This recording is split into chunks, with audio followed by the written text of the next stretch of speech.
কৃষ্ণ ৯৪ সংখ্যক শ্ৰীমন্ত শংকৰদেৱ সংঘৰ যি প্ৰাদেশিক অধিৱেশন যোৰহাট মৌবন্ধা এৰাতলি পথাৰত হৈছিলে, সেই তাত বিশেষ এজন ব্যক্তিৰ আপোনালোকে দেখা পাইছিলে, যিজন ব্যক্তি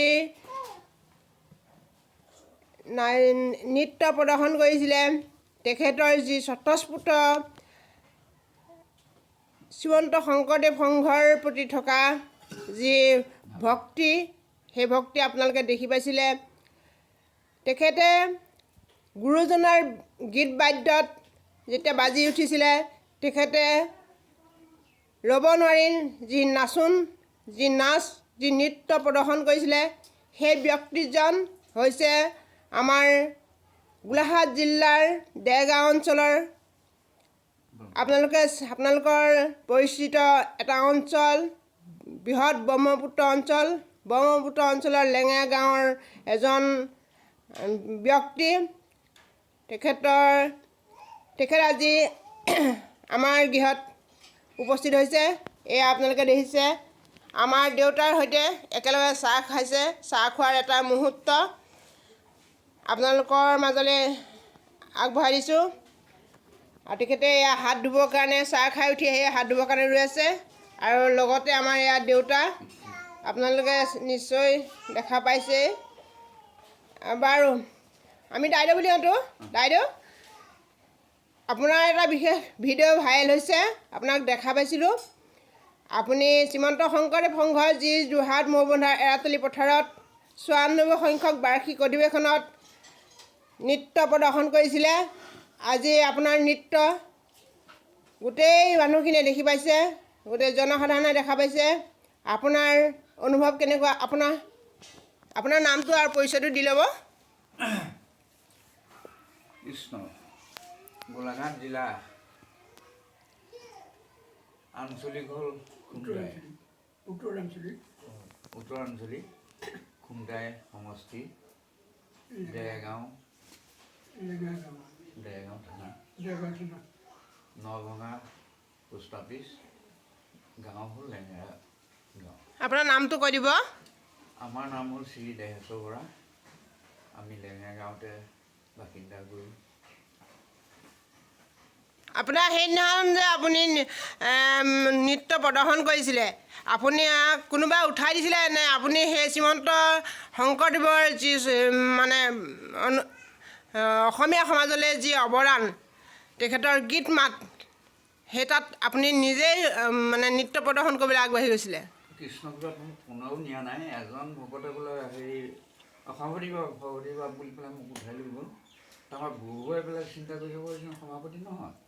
তেতিয়া আপুনি গৈ পেলাই ক'লে, হ'ব মই কিন্তু সভানন্দ হিমন্ত বিশ্ব শৰ্মা, অজন্তা নেওগ,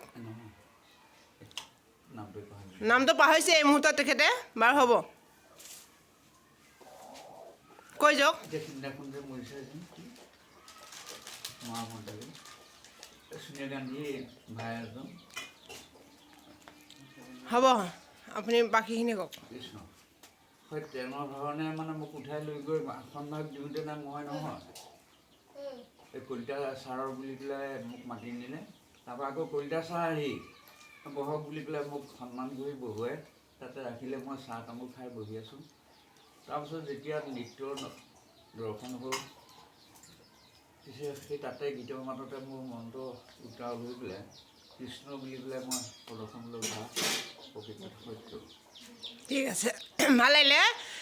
তেখেত আমাৰ খুব আপোন এজন দাইদেউ। আমাৰ দেউতাৰ সৈতে দেখাত একে, ককাই ভাই বুলি কয়। সেই হ'ল ধৰ্মৰাজ যুধিষ্ঠিৰ, মই হ'লে কৰ্ণ, মানে পানী টুটুৱাই দিয়া। দেখিছে কি শব্দ কৈছে, কি মানে আমাৰ দেউতাক কৈছে ধৰ্মৰাজ যুধিষ্ঠিৰ বুলি আখ্যা দিছে, আৰু তেখেতে নিজকে কৈছে পানীত উটুৱাই দিয়া বোলে কৰ্ণ। আপোনালোকে তেখেতৰ মুখত বহুত ৰসিক ভাষা আছে, যিবিলাক ভাষা শুনিলে আপোনালোকে আচৰিত হ'ব। ডাকৰ বচন শুনিলে আপোনালোকে আচৰিত হ'ব। আৰু আমাৰ দেউতাৰ লগত ইমানেই আপোন তেজ মঙহৰ সম্পৰ্ক, ককাই ভাই নিচিনাকৈ থাকে। ইজনে সিজনে ক'ৰবাত গ'লে এৰা এৰি নহয়। নহয়। আপোনালোকে আৰু এটা কথা জানিলে আনন্দিত হ'ব। এদিন এভাগ নামলৈ গৈছিলে, যিভাগ নাম ৰাতি অনুষ্ঠান আছিলে। ৰাতি অনুষ্ঠানৰ পৰা তেখেতসকলে ভংগ কৰি প্ৰায় 12মান বজাত ঘূৰি আহিছিলে। গোলাঘাট ৰাংঢালিৰ পৰা আহিছিলে তেখেতসকলে। আহোঁতে কোন জেগাত চাইকেলখন আপোনালোকৰ? ৰাংঢালি তিনিআলিতে 2জন ব্যক্তিয়ে চাইকেলখন বেয়া হৈছিলে। এজনে প্ৰথমতে এজনৰ আমাৰ দেউতাৰ চাইকেলখন প্ৰেছ হৈছিলে। তাৰপিছতে আমাৰ দাইদেউৰ চাইকেলখনতে নিজৰ গেঞ্জি ফালি পেলাই বান্ধি পেলাই দাইদেউৱে চাইকেল চলাইছে, দেউতাৰ চাইকেলত উঠি আহিছে আৰু টানি পেলাই লৈ আহিছে। হঠাৎ কিবা এটা ঘটনা ঘটিলে, তেখেতৰ চাইকেলৰ মানে টিউব খালত পৰি পেলাই 2জন পৰিছিলে। পৰি পেলাই কি হ'ল, তেখেতৰ চাইকেলো প্ৰেছ হৈ গ'ল। আৰু গোটেই ৰাতি খোজকাঢ়ি প্ৰায় 20 কিলোমিটাৰ খোজকাঢ়ি আহি পেলাই ঘৰ পাইছিলে। নলভঙা হাইস্কুলৰ ওচৰত এজন মিচিং মানুহে আমাক কৈছে, ক'ৰ পৰা আহিছে? মই বোলো মিটিঙৰ পৰা আহিলোঁ। আমাৰ 2জনৰ চাইকেল বেয়া হ'ল, আহক এইকেইটাখন চাইকেলে প্ৰেছ মাৰি মুখখনত প্ৰেছ মাৰি দিলে। এইকেইটা আকৌ চেইনডাল বেয়া হৈ আছে, চব আছে বুলি চেইনডালো ঠিক কৰি পেলাই আমাক নলভঙাৰ পৰা পঠাই দিলে। তেতিয়া মই দেউতাৰ ভাষ্য দেখি পেলাই মই ঘৰৰ পৰা সুধিছোঁ, তেখেত মাত্ৰ জীয়াই আছে নাই? এনেকৈ বুলি কওঁতে তেখেতে যিটো ভাষণে মোক মাতিছে, মোৰ বৰ সুন্দৰ দি আছে। মই গ'লগৈ বুলিয়ে ভাবিছোঁ। আপোনাৰ যিটো ভাষ্য, 2জনে ইজনে সিজনক কেতিয়াও এৰি নহয়। দূৰণিবতীয়া কিবা অনুষ্ঠান থাকিলে 2জন একেলগে যায়। ব্ৰহ্মপুত্ৰ অঞ্চলত তেখেতসকলৰ বয়স যদি জানিব পাৰে, আমাৰ এইফালে আছে দেউতাৰ নামটো কৈ দে। কাঞ্চন বৰা বায়ান আৰু মুখা শিল্পী বুলি প্ৰখ্যাত। বৰ্তমান বয়স 94 বছৰ পাৰ হৈছে, 95 ধৰি 95 বছৰত ভৰি দিলে। দাইদেউ আপোনাৰ বয়স? কম বেছ। 2 বছৰ 4 বছৰ। দেখিছে কিমান বয়সতো তেখেতসকলৰ এৰাতলিলৈ। এতিয়া আৰু এটা জনাব বিচাৰিছোঁ, দেহেশ্বৰ বৰা যিজন ব্যক্তি আপোনাৰ নৃত্য কৰিছিলে, যিজন ব্যক্তি নৃত্য আপোনালোকে দেখা পাইছিলে, সেইজন ব্যক্তিৰ বয়স প্ৰায় 93 বছৰমান হৈছে। 93 বছৰ। তেখেতে কিন্তু লেঙেৰা গাঁৱৰ পৰা চাইকেল চলাই পেলাই এৰালতলি পথাৰলৈ গৈছিলে।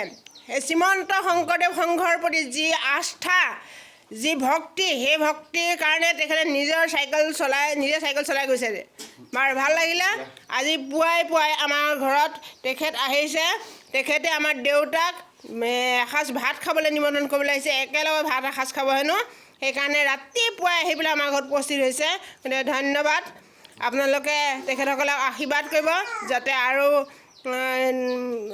শতবৰ্ষৰ গৰকী আগবাঢ়ি যায়। ধন্যবাদ।